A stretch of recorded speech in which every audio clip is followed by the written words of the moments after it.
राखी बांधना चाहती है। अब देखिए रक्षाबंधन कब से चालू हुआ। रक्षाबंधन प्रारंभ होने के दो कारण, एक तो मैया लक्ष्मी का, कि मैया लक्ष्मी ने राजा बलि से कहा कि मेरा कोई भाई नहीं है, मैं आपको राखी बांधना चाहती हूँ। उसी दिन राजा बलि ने अपनी कलाई को आगे किया, और जब राजा बलि ने कलाई आगे की, मैया लक्ष्मी ने राजा बलि की कलाई पर राखी बांधी है। तभी से ये रक्षाबंधन का पर्व प्रारंभ हुआ। दूसरा कारण कि जब मैया पार्वती का विवाह होना था, तो मैया पार्वती ने कठोर तपस्या की। सब जानते हैं, कछु दिन भोजन बारी बताता किए, कठिन कछु दिन उपवास। बहुत तो मैया तपस्या कर रही थी, तभी मिट्टी के शिवलिंग को बना करके तभी नारायण निकले, और नारायण ने कहा कि आज इनकी परीक्षा लेनी चाहिए कि इनका पूजन कितना दृढ़ है, इनका भगवान शिव को प्राप्त करने पर विश्वास कितना है। उस समय मैया 16 सोमवार के व्रत की पूजा कर रही थी। वो दिन 16 सोमवार का था। तो मैया पार्वती मैया ने पूजा कर रही थी, कभी नारायण निकले और नारायण ने कहा कि मुझे आप पानी पिला दो। लेकिन मैया जो मानस सरोवर से जल लेकर के आई थी वो उतना ही था अभिषेक करने के लिए। लेकिन मैया को बात याद आ गई कि किसी प्यासे को पानी यदि पिला दो, किसी भूखे को भोजन करा दो, तो जय बाबा बरसानी, भूखे को भोजन प्यासे को पानी। बोलिए अमरनाथ भगवान की। तो महाराज भगवान उसी में प्रसन्न होते हैं, सिर्फ उसी में प्रसन्न हो जाएंगे। तो मैया ने यही सोच करके पानी पिलाया, और जब पानी पिलाया तो उस दिन मैया पार्वती ने भी नारायण की कलाई पर राखी बांधी है, और से ये रक्षाबंधन का पर्व प्रारंभ हुआ, बहन भाई का त्योहार। तो महाराज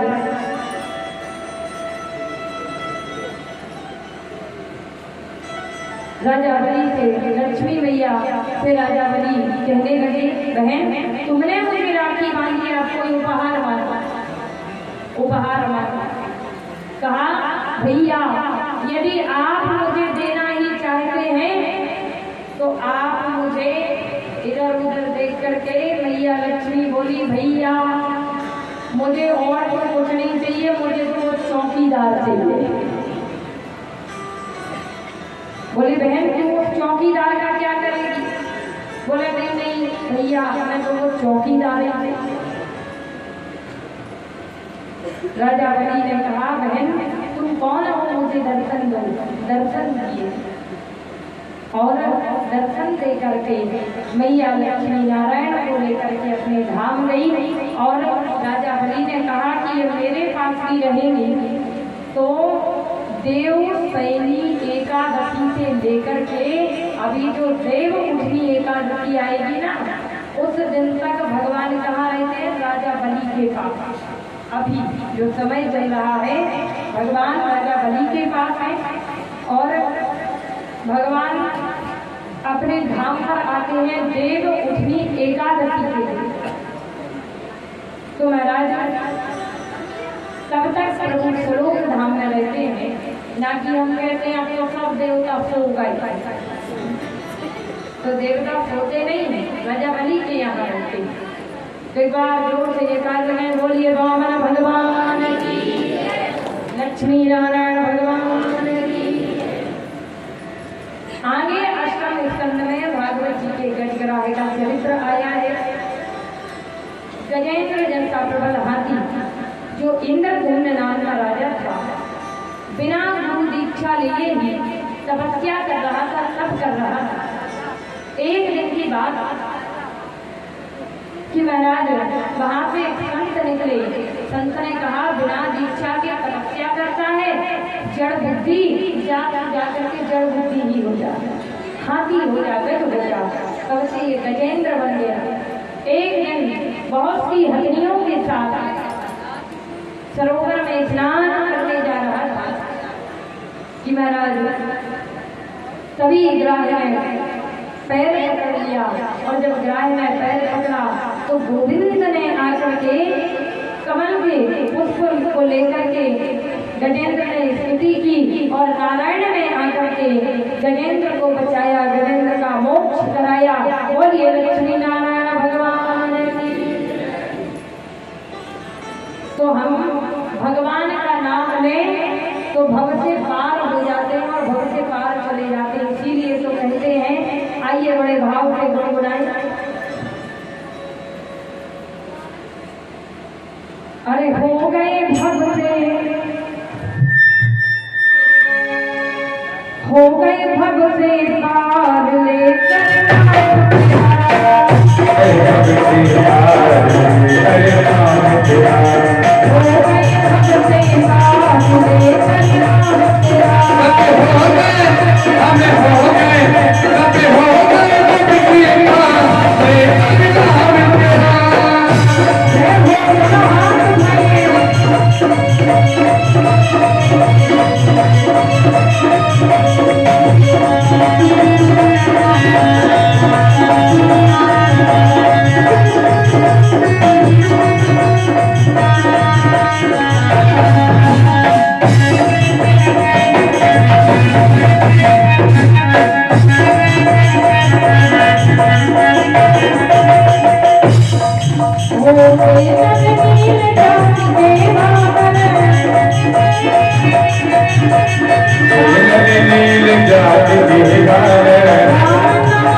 अष्टम स्कंद में गजेंद्र जैसा प्रबल हाथी।